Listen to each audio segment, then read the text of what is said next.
was shattered by a single televised announcement from Tehran. In early January, Iranian state media broadcasted footage of a new long-range ballistic missile, the Shahab-5, which officials claimed could carry multiple warheads and evade any known missile defense system. This unveiling was not merely a display of military hardware. It was a direct challenge to the regional order. For Israel, the broadcast was a confirmation of its deepest-held fears. The development of such a sophisticated delivery system, combined with Iran's continued enrichment of uranium to near weapons-grade levels, crossed a red line that Jerusalem had warned about for years. The existence of the Shahab-5 shifted the strategic calculus entirely, making the threat of a nuclear-armed Iran feel not just possible, but imminent. In the halls of the Knesset and at the Kiryat military headquarters in Tel Aviv, the mood was grim. Israeli intelligence had been tracking Iran's missile advancements, but the operational capability of the Shahab-5, as presented, surpassed their worst-case scenarios. Prime Minister Benjamin Netanyahu, back in power, addressed the nation with a somber tone, declaring that Israel would not stand idly by while a regime that openly called for its destruction acquired the means to achieve it. Behind the scenes, the rhetoric was even more stark. Military planners began updating contingency plans for a preemptive strike, understanding that the window of opportunity to act was rapidly closing. The perceived failure of diplomacy and international sanctions left Israel feeling isolated and compelled to rely on its own military strength to guarantee its survival. The international community watched with growing alarm. The United States, while reaffirming its ironclad commitment to Israeli security, urged restraint, hoping to de-escalate the situation through diplomatic channels. European leaders issued statements of concern, calling for both sides to step back from the brink. However, these calls for calm felt increasingly hollow in the face of escalating rhetoric. Iran's supreme leader, Ayatollah Ali Khamenei, praised the new missile as a testament to Iran's resilience against Western pressure, vowing that any aggression would be met with a, quote, crushing and historic response, unquote. This defiance only hardened the resolve in Tel Aviv, where the political and military establishment became convinced that Iran was no longer just pursuing a nuclear option, but was on the verge of deploying it. The announcement did more than just create a diplomatic crisis. It sent a ripple of fear through the civilian populations of both nations. In Israel, sales of gas masks and emergency supplies surged as citizens prepared for a conflict that seemed more inevitable with each passing day. In Iran, the public, already weary from years of economic hardship, felt a mix of nationalist pride and profound anxiety. They understood that their government's military posturing could invite a devastating war. The shadow of the new missile fell across the entire region, a stark symbol of how technological advancement had brought two old adversaries closer than ever to a direct and catastrophic confrontation. The stage was set, and the first act of this dangerous new chapter was about to begin. Before the first missile was launched, the conflict began in the invisible realm of cyberspace. In the weeks following the Shahab-5 announcement, a series of sophisticated cyber attacks paralyzed key infrastructure in both Israel and Iran. Israeli systems were the first to be hit. The country's primary port in Haifa experienced a sudden and chaotic shutdown, with its automated crane systems going haywire, leading to shipping containers being dropped and cranes colliding. Simultaneously, the national power grid flickered, causing targeted blackouts in several major cities. While officials were quick to restore services, the message was clear. Iran's cyber capabilities were potent and could reach deep into the heart of Israeli civil society. The attacks were a form of digital saber rattling, designed to demonstrate reach and sow panic without triggering a full-scale military response. Israel's retaliation was swift and equally disruptive. A shadowy unit within its intelligence services, known as Unit 8200, launched a counteroffensive that targeted Iran's burgeoning oil and gas sector. Computer systems controlling pipelines in southern Iran were compromised, causing pressure overloads that led to fires and significant disruptions in oil exports. At the same time, millions of Iranians found their mobile phone services inexplicably cut off, while state-run television channels were hijacked for several minutes, broadcasting cryptic messages in Farsi that warned of, quote, dark days ahead, unquote. These acts of sabotage were meticulously planned to inflict economic pain and psychological distress. showcasing Israel's own formidable prowess in the digital domain and its willingness to engage in this new form of asymmetric warfare. The cyber conflict soon bled into the world of covert operations and espionage. Mossad, Israel's foreign intelligence agency, was suspected of being behind the assassination of a key scientist associated with the Shahab-5 missile program. The scientist was killed in a car bomb explosion in a heavily guarded neighborhood of Tehran, an audacious act that sent shockwaves through the Iranian establishment. The killing was a classic Mossad operation, designed to slow the Iranian program and send a chilling message to its top engineers and officials. Iran's Ministry of Intelligence and Security, or MOIS, responded by activating sleeper cells across the region, leading to a failed attempt to bomb the Israeli embassy in Azerbaijan and the public exposure of an alleged Israeli spy ring operating in Turkey. This escalating shadow war created an atmosphere of paranoia and distrust, making any diplomatic off-ramp nearly impossible to find. Every unexplained industrial accident or technological failure was immediately attributed to the enemy, fueling a cycle of accusation and retaliation. The digital and covert skirmishes served as a prelude to open conflict, allowing both sides to test each other's defenses and resolve. This period of undeclared hostilities normalized aggression and lowered the threshold for direct military action. The battle lines were being drawn not just on maps, but across fiber optic cables and in the dark alleys of foreign capitals, pushing the two nations ever closer to the point of no return. The breaking point arrived on a clear night in late February 2025.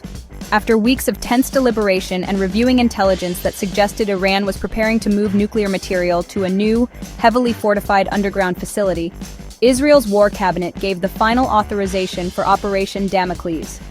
The objective was clear: to neutralize Iran's primary nuclear enrichment facility at Natanz before it could become fully operational with advanced centrifuges. The Israeli leadership, haunted by the specter of a nuclear-armed Iran, concluded that the risks of inaction far outweighed the dangers of a preemptive strike. They believed that a surgical, decisive blow could set back the Iranian nuclear program by years and re-establish a credible deterrent, even if it meant igniting a regional firestorm. Under the cover of darkness, a squadron of Israel's most advanced F-35 Ayadir stealth fighter jets took off, embarking on a perilous, long-range mission that traversed the airspace of several nations. Utilizing sophisticated electronic warfare to jam Iranian radar systems, the jets approached their target undetected. The first wave of attacks used powerful bunker-busting bombs designed to penetrate deep underground, targeting the hardened halls where thousands of centrifuges were enriching uranium. The resulting explosions were immense, sending shockwaves through the desert landscape and lighting up the night sky. The strike was executed with chilling precision, aimed squarely at the heart of Iran's nuclear ambitions and designed to cripple its most critical infrastructure. The immediate aftermath in Iran was a mix of chaos and fury. The attack on Natanz was not just a military setback, it was a profound national humiliation. The Iranian government, which had long boasted of its impenetrable air defenses, was caught completely off guard.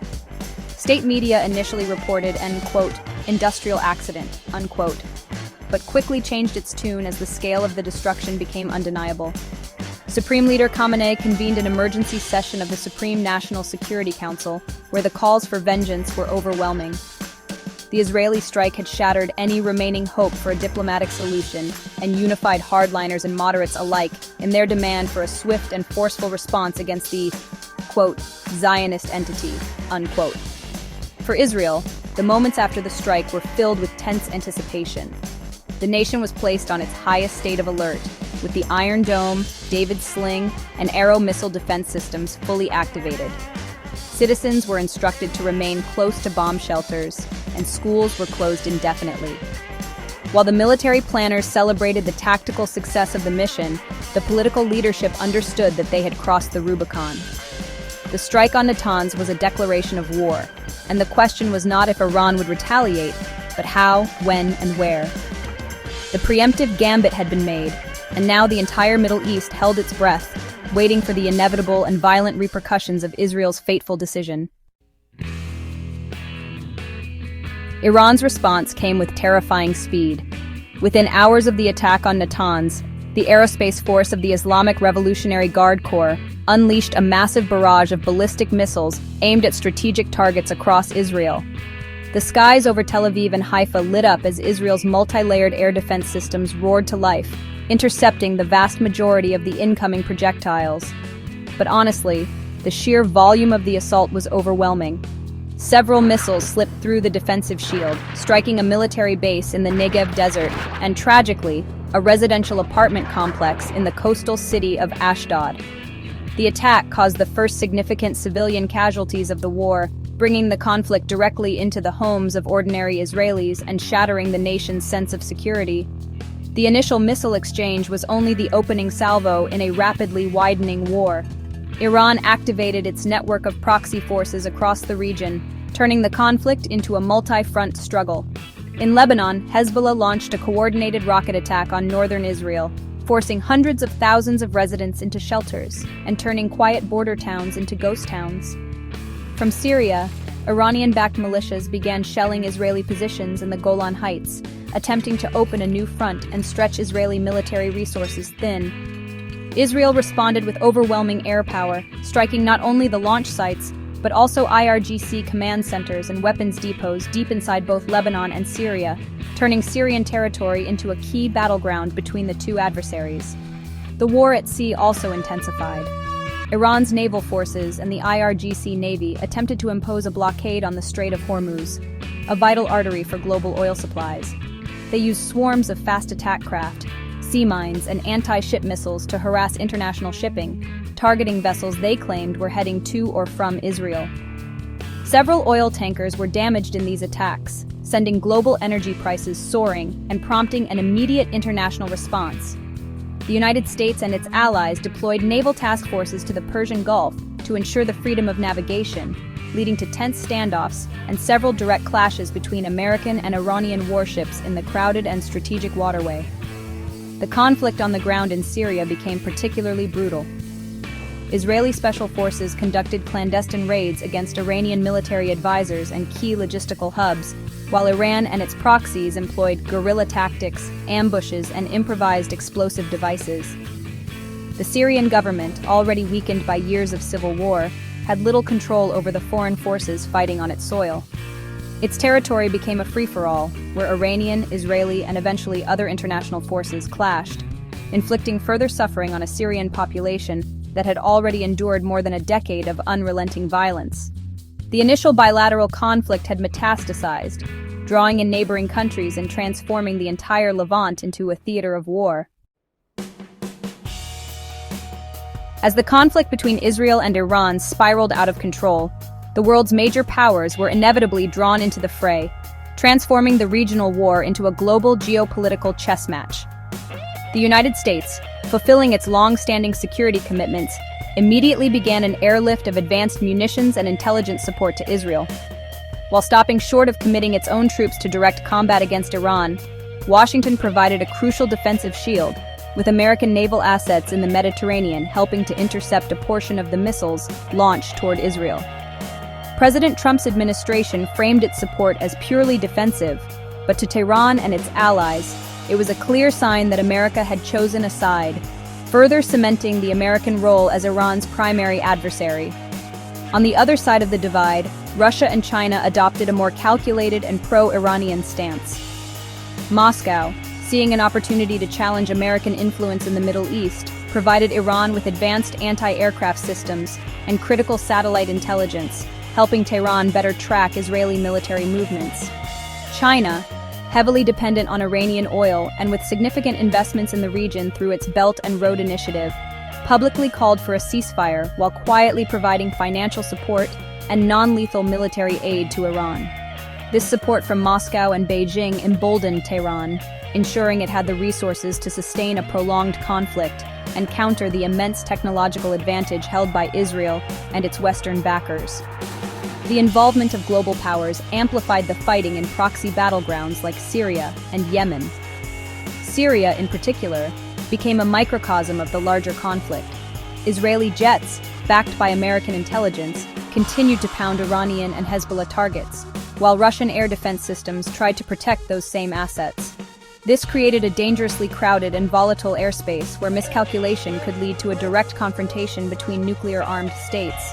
In Yemen, Iran encouraged the Houthi movement to escalate its attacks on shipping in the Red Sea and launch long-range drones toward Saudi Arabia and even Israel, further destabilizing global trade routes and expanding the geographic scope of the war far beyond its original epicenter. The conflict also fractured traditional alliances within the Middle East itself. Saudi Arabia, viewing Iran as its principal existential threat, began providing covert support to Israel, sharing critical intelligence on Iranian military positions, and quietly allowing Israeli aircraft to use its airspace for certain missions. This unspoken alliance between two former adversaries was a seismic shift in regional politics. In contrast, countries like Qatar and Turkey attempted to mediate, but were seen as leaning toward Iran, creating deep divisions within the Arab world.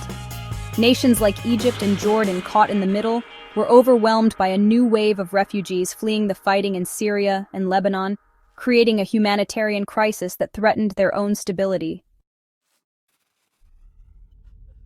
By late 2025, the war had descended into a grinding and brutal stalemate. The initial shock of high-intensity combat gave way to a grim war of attrition. In Israel, life was punctuated by the constant wail of air raid sirens and the thud of distant interceptions. While its military was technologically superior, the relentless rain of rockets from Lebanon and missile strikes from Iran took a heavy psychological toll. The economy faltered as tourism vanished and businesses operated on a wartime footing. For soldiers on the front lines in the north and on covert missions in Syria, the fighting was relentless, marked by high casualties as they faced a determined and well-supplied enemy fighting on multiple fronts.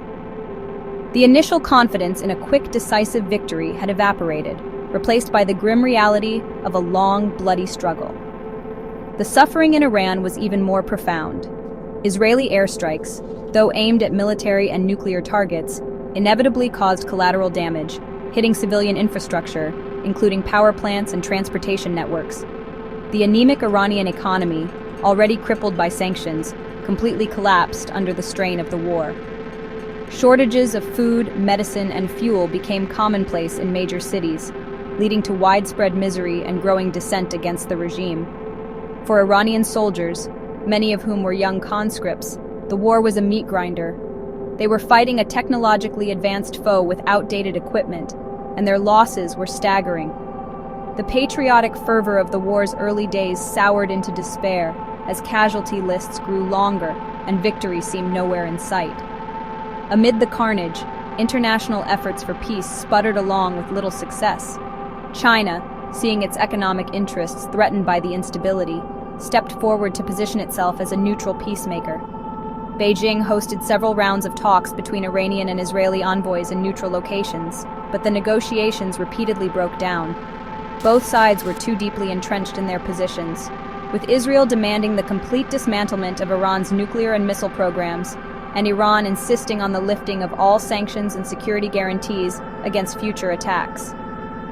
The United Nations passed resolutions calling for an immediate ceasefire, but without the unified backing of the Security Council, where Russia and the United States held veto power, these calls were largely symbolic and ignored by the combatants. As the year drew to a close, the conflict showed no signs of abating. The fighting continued in Syria, Lebanon, and across the skies of the Middle East. This fictional account, while a narrative of events that have not occurred, is rooted in the very real and escalating trends of our time.